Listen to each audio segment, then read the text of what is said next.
Huh? Mm.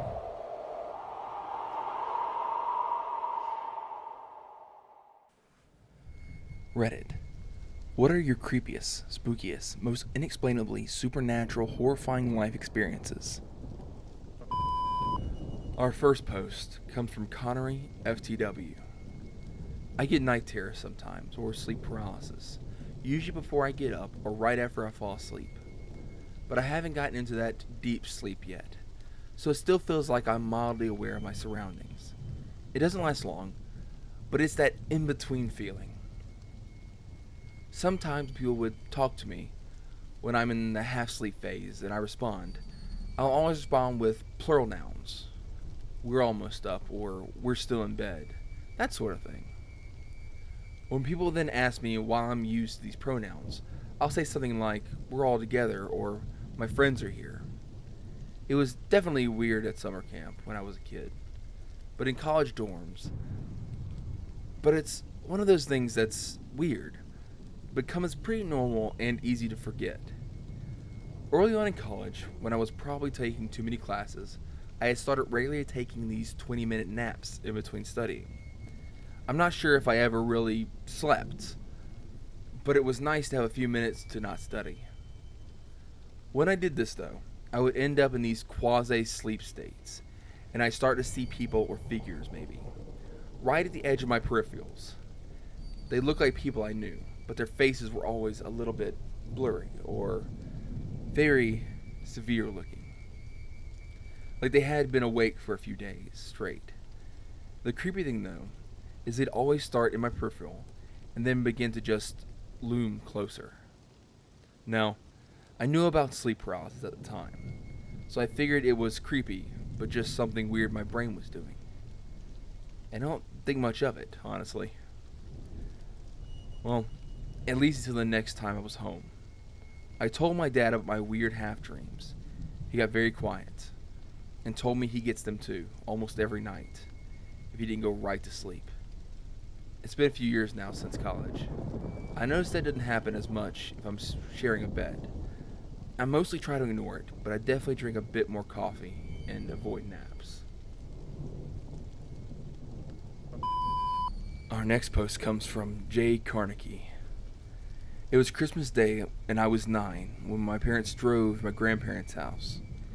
My grandparents lived in a community which wasn't gated, but still required you to drive through the entrance of the community and then turn right, drive down 2 blocks of houses, and then turn left to get to their house. We had just turned right when we drove past a few houses that still had their Halloween decorations up. I pointed this out to my mom, and she told me not to look at the house anymore, and to look straight ahead until we arrived at my grandparents' house. Later on, I realized that the Halloween decorations of a life-size man in a suit hanging by a rope from the tree in the front yard was no decoration. Our next post comes from Dionysus_A. Post a story on a similar thread like a year ago, but I'm going to post it again, because this is still one of the scariest things that has ever happened to me. Was in the Alps with some university pals to do some field work for our botany exam. We were staying in a refuge in the middle of nowhere, like 14,000 meters of altitude and 40 minutes drive away from the nearest town, which was literally composed of 20 houses, the smallest supermarket ever and a pharmacy. Anyways, we had an area of 15 kilometers by 15 kilometers to work, in which a good distance away from the refuge, in the middle of the woods. We were walking in the woods when out of nowhere, we found ourselves in front of a house, which was clearly inhabited, smoke coming out of the chimney, and clothes hung on the draw outside, but wasn't on the map we had. This map was really well made, and included even the smallest and most in ruins building to avoid people getting lost in the woods. We thought it was weird that this house wasn't on our map, but we kept walking toward it because we had an exam to pass. As we approached the house, we noticed a doll's head on a pike in the front lawn. We got really creeped out. Took a picture to show the refuge owner, and quickly noped the F out of there. Turns out the refuge owner, who knew the area very well, didn't even know that there was a house there. Creepy shit. Our next story comes from user Rhinosaur24. I posted a story before, but here we go again. I used to work at a nighttime security guard, and my shift was 7 p.m. to 3 a.m. It was a very easy job. It was for a town park or beach, and all I would need to do is lock up the gate and scare away the usual kid or two that would try to sneak in the park to drink or smoke. My usual night spent reading in my car, and my car faced the entranceway of the park. This was 99% effective at scaring off anyone who wanted to enter. One night, I had brought a sandwich to eat, and guess it didn't sit well with me. I had to run to the bathroom, which was a very old and usually dirty bathroom in the middle of the night. It was very loud in there. Any noise seemed to echo forever. As I'm honking along in there, I started to hear something. Mom? What the Mom? Again, I'm alone here. It's pretty far away from houses, so it's not likely a kid got lost coming out here. Plus, it's like 2 a.m. But I keep hearing it. Mom? So, I finish up in the bathroom and run to my car and lock myself in there. But I start to think, fuck, what if there actually is a kid out there? So, acting out the first scene of any horror movie, I go and investigate the kid crying for the mommy in the woods. Nothing. I don't see anything, but I hear it again. Mom? But where is it coming from? It sounds like it's actually coming from inside the fucking wall in the bathroom building. Now the bathroom building is nearly 1 brick thick, so it's not even like something could have gotten stuck inside the wall. But even as I get closer, I can hear it's Mom. So I'm about to leave because F this, I'm not dealing with a ghost in a wall crying for its mommy. But then I see it. Down at the bottom of the wall, there's a tiny crack, and a little tiny black kitten. Its meowing sounded like Mom. I gave it some of my food, and from that night on, I had a little friend while I worked that night shift. Well, only for a week or two. I hope it was taken in by someone, and not fallen prey to a predator out there.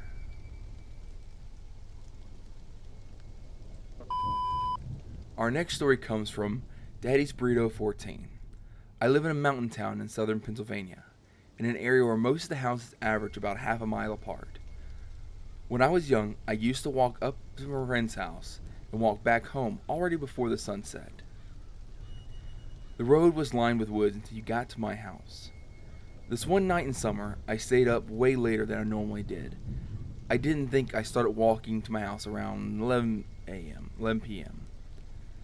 There's a little bridge on the road that goes over a small stream. As I was walking across the bridge, I was sure I heard splashing, like something was running in the water. Scared the shit out of me. It sounded big, so I assumed it was either a bear, a mountain lion, or a hermit living in the woods.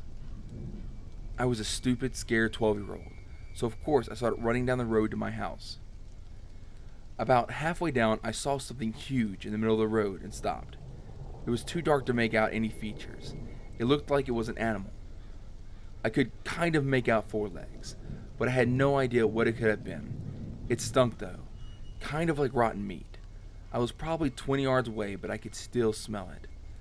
I wasn't sure if I saw me or not, and was about to turn around to go back to my friend's house when the most disturbing sound came from it. The best way I can describe it is like a mix of a cicada screaming and a man coughing. That did it for me. I sprinted back to my friend's house as fast as I could, trying not to throw up from being so terrified. I told her parents what happened and they drove me home. And that was that. I never saw whatever it was again, and nobody I told knew what it was that I saw. My best guess is that it was either a diseased animal of some sorts. Our next post comes from a user, Dark Murdoch. I used to live in Japan, and there was a field that was known to be haunted by children. From what I was told, some kids died there during World War II, and they came back at night to play. Nothing malevolent or anything is supposed to happen. One night we decided to investigate the situation, and it was during the summer and it was quite warm outside, except for the area of the playground. There was a quite noticeable difference between the temperature in the park and opposed to everywhere else. We also heard equipment moving in the air. It was quite still and movement in the area where nobody was. There have been accounts of police being dispatched to that area for people seeing children playing there and lounge children having fun in the middle of the night.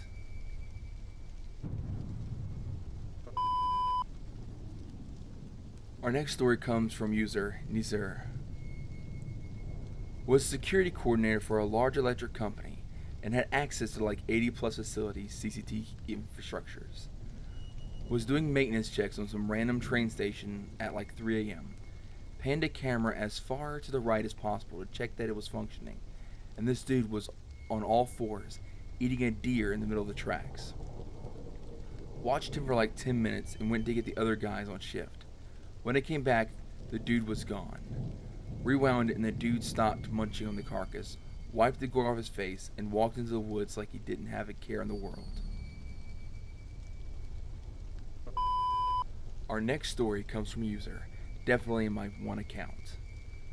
My parents' bedroom is at the front of the house, immediately at the front door.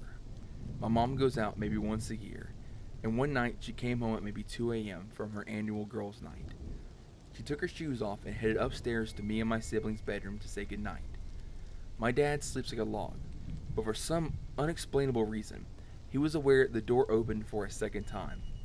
It took him a few seconds to make it to the front door, and my mom was halfway up the stairs, but a random man was standing inside the house. Seeing my dad's shocked face, he said, "The house a couple doors down is being robbed." I was trying to tell someone, and then he ran outside and down the street. The chances that this man happened to catch my mom on the rare occasion she went out, and basically the unheard of occasion she didn't lock the door behind her, and my dad managing to protect the family. I have screamed bloody murder and what he wasn't stirred. I can't imagine what would happen, and this guy was any luckier. My mom maybe never would have made it in the driveway, or we all could have been in danger. Our next post comes from a deleted user. So, I was walking to a friend's house around 11 p.m. It's pitch black except for the occasional street light. I live in a pretty rural town, so things are kind of spread apart. I was halfway there when I walked by this insurance office. The alarms inside were going off, and there was a parked car running with a driver looking around anxiously. And these two big dudes, dressed all in black, were coming out the front door of this office, carrying something massive into the back seat. I made the rookie mistake of letting these guys see me. Basically, I stood like a deer in headlights, watching the whole thing instead of hiding, and one of them spotted me. "Hey," one of them shouted. I just straight up booked it down the road, as fast as I could. I didn't look back. I could hear the sound of footsteps behind me, the engine of this car being revved up. The only sound I could hear was my own heartbeat at this point. After about a solid 2 minutes on an all-out sprint, laugh at me all the way you want. I only run for 120 seconds when you're running for your life. And you give it everything you have. This sprint could have qualified me for the 100-meter dash. I finally glanced behind me, and no one was there. I was completely winded and felt like I was going to throw up. I stood there, trying to catch my breath. I thought I probably shouldn't be standing here on the sidewalk, so I made the wise choice of getting off the main road and ducking behind some shrubs to catch my breath. Not 1 minute later, this car comes up real slow, all the windows down. They're only going about 5 miles per hour. It's the same car from earlier, and they're looking for me. I lie down flat on my belly, completely engulfed by all the shrubs and the muddy terrain. They finish driving by, but I still wait about 10 minutes before finally getting up and continuing my walk. The rest of the walk was pretty uneventful, but I called the police to let them know about what just happened. When I got to my friend's house, he let me stay the night so I wouldn't have to walk back in the darkness. On the way back home the next morning, I walked by the same insurance shattered glass everywhere. 3 police cars parked out front, that classic yellow tape for a crime scene that you see in all the movies, and some random woman sobbing her eyes out. Our final post of the evening comes from Uncle Coyote. Oh, I've told this before, but it's perfect and this thread is so young. So, small apartment, new wife, first kid. In order to get to the kitchen from the living room, you had Shalom past the couch, a computer desk, and into the doorway. For an adult, this is fine.